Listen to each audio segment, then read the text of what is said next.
So, Marianne Williamson,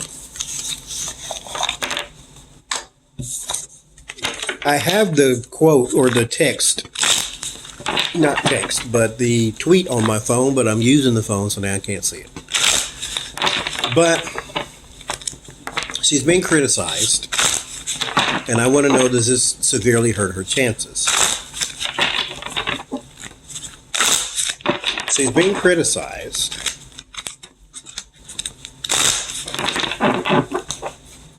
because she said that people can go out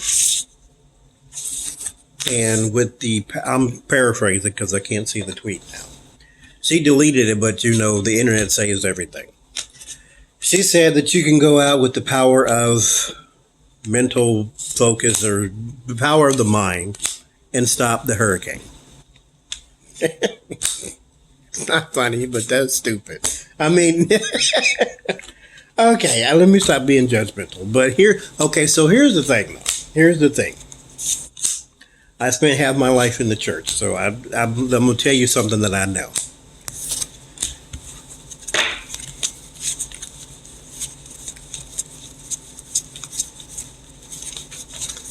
This is not an uncommon thing.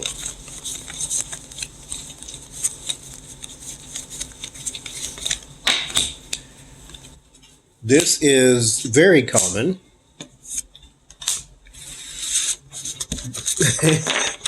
Lord.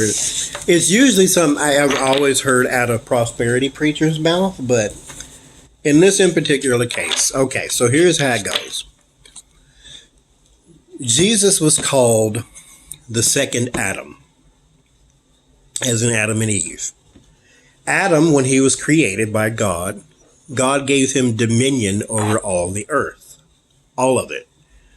The sky, the ground, the seas, whatever he commanded, it had to follow his will because he was basically God on earth because he was created in God's image and God gave him the dominion over everything. If he told that cow to walk, that cow walked. If he told the sea to be calm, the sea was calm.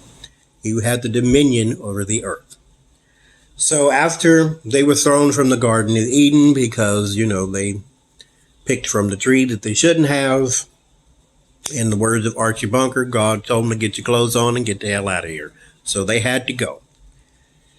Jesus comes along. He is now called the second Adam because he now has dominion over the earth because he is God on earth. So Jesus is in a boat, like you do. And he's trying to get a nap, one of them good 25 cat naps, And so he's laying there and the sea is kicking up and kicking up and kicking up. And he stands up and says, "Peace, be still." And then the sea was calm. Because it had to obey his voice. It had to obey his will. Now, prosperity preachers teach that we are, us people, God's chosen, the Christian, the saved, the redeemed, are the new Adams on earth, the third generation Adam. So therefore, we have dominion over not just the seas and the earth, but life and death. Like you can go and speak life back into a person who has just passed away. And you can go off to the shore of North Carolina and tell Dorian to be still, and Dorian has to obey your voice because you are the third generation of Adam. So this is not an uncommon thought within the religious community that you have this sort of power over nature. So not judging her for that. I'm just saying that's where she probably got it from. I'm not trying to put words in her mouth either. That just could be something she picked up in yoga class. I don't know. But I'm saying it has a root in actual doctrine. So does this hurt her chances? Because now she's being called, of course, foolish and this and that, and how they dismiss her beliefs instead of just trying to engage her in a conversation, which is what she said. She said, instead of, being mean and surly, talk to me, say, hey, what do you mean by this or something? No, they just went straight to the name calling because, that's what we do. So, the Star. Hope and healing, or maybe that's her, center of attention. The Emperor. Authority. Over land and sea. Crossed by the Hanged Man. Interesting how these cards are sort of like visual depictions of what I just said. You got your whole land and sea and the Star. Then there's the Authority. And then there's you with the whole new Adam generation. Anywho. So there's a new outlook. So maybe just a new outlook to okay. Aside. This is the problem with always having your phone in your hand.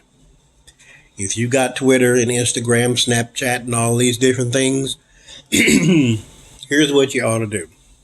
Type it and then erase it. If you feel as though it was that important, type it again. Public people, y'all do what you want to do. Type it, then erase it. Because when you type it out again, you may put a different word in place, or you may change the sentence structure, or something may change when you have to type it again. But type it, erase it, type it again if you feel as though this is worthy to be said. My advice to you, free of charge. 6 of Swords. Transition. A bumpy one, but transition nonetheless. Page of Swords. Then you have the bad news. I just give a lady a chance. Yeah, dog. Accept other people's viewpoints and ideas. I know it was silly to say, but let her say it without all this backlash and recompense. Just don't vote for her if you think that's, anyway. Knight of Swords, so we got some chaotic energy. And then the out in the cold. 5 of Pentacles. So this is coming fast. Your campaign is nearly over, probably. That's the fear, is that it is over. 4 Swords. Your hopes is for the 4 of Wands, which is the completion, which is the White House. And the environment is the Chariot, so you may be able to win over some hearts with some effort. 3 of Cups, time for celebration. So sitting at a table with those who disagree is not a bad thing. 10 of Swords is your warning, though.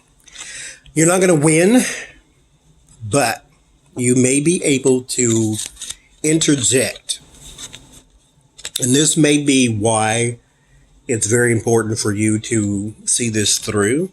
You can still drop out, but there is a civility that needs to re-enter our politics.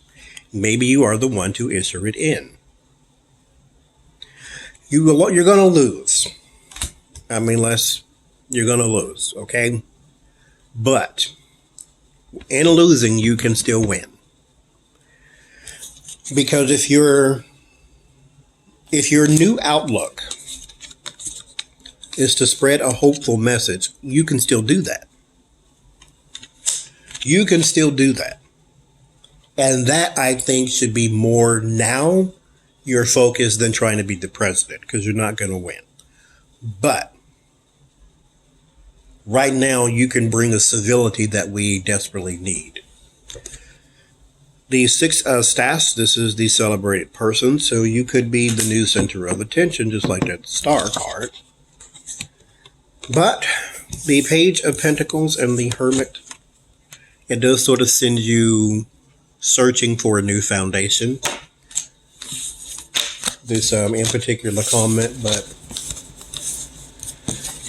like I just said, your new foundation could be to spread some joy and some hope and some love. And then who knows? Maybe one day, or maybe someday soon, you will be president.